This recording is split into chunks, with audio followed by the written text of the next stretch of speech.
चला राडा करूयात, म्हणजे गणपतीत जायचं, आता गणपती फेस्टिवल आहे तर चला राडा करूयात. सो आता तो लव्ह ट्रँगल आहे की काय आहे ते खरं तर तुम्हाला सिनेमात बघायला की जोपर्यंत तुम्ही मराठी सिनेमा चित्रपटगृहात जाऊन बघणार नाही तोपर्यंत मराठीला दिवसच येणार नाही. सध्या मी एक साऊथची तेलुगू मूवी केलेली आहे आणि ते सगळ्यांसाठी खूप मोठं सरप्राईज असणार आहे, कारण खूप छान कास्ट बरोबर माझी ती फिल्म झालेली आहे.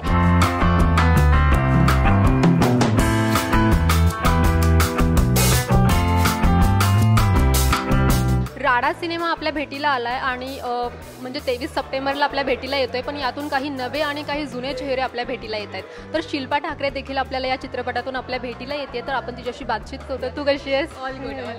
कसं वाटलं तुला ट्रेलर? आणि राडा नावाप्रमाणे होता, पण तरीही जसं मगाशी कोणीतरी म्हटलं की राडा नाव का दिलं हे समजलं नाही आहे, तर तू काय सांगशील या राडाविषयी? ॲक्च्युली खरं सांगायचं झालं तर कुठलीही गोष्ट आपण करताना म्हणजे मजा मस्ती असो किंवा ती फाईट असो, त्याला बेसिकली नांदेडच्या भाषेत आय थिंक राडा म्हणतात. म्हणजे कुठलीही गोष्ट आपल्याला करायची असेल तर की चला राडा करूयात, म्हणजे गणपतीत जायचं, आता गणपती फेस्टिवल आहे तर चला राडा करूयात, सॉर्ट ऑफ त्या टाईपमध्ये असेल. बाकी सिनेमा बघितल्यानंतर कळेलच की ॲक्च्युली राडा नाव काय ठेवलं आहे आणि का ठेवलं आहे.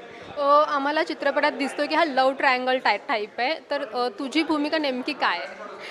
ॲक्च्युली तू हा प्रश्न विचारलास आणि ट्रेलर बघितल्यानंतर मलाही हा प्रश्न पडला, कारण मी पण ट्रेलर फर्स्ट टाईम बघितला. सो आता तो लव्ह ट्रँगल आहे की काय आहे ते खरं तर तुम्हाला सिनेमात बघायला मिळेल. मी त्याबद्दल काही रिव्हील करणार नाही. तुझी भूमिका नेमकी काय सिनेमात?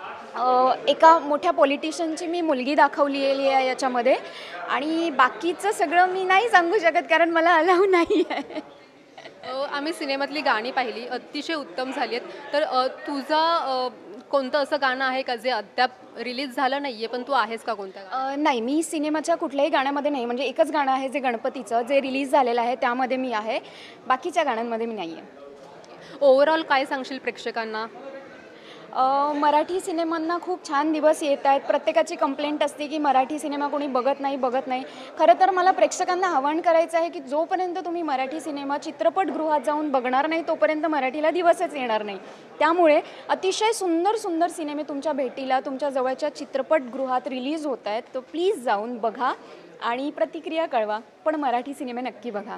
शिल्पा, माझा एक शेवटचा प्रश्न, तू सोशल मीडियावर खूप ॲक्टिव्ह असतेस, सो आता राडा आलाय, सो आणखी कशामध्ये तू आम्हाला पाहायला मिळशील?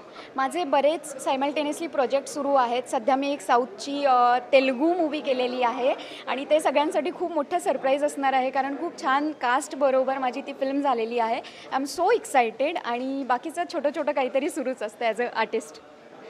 खूप खूप धन्यवाद शिल्पा. थँक्यू.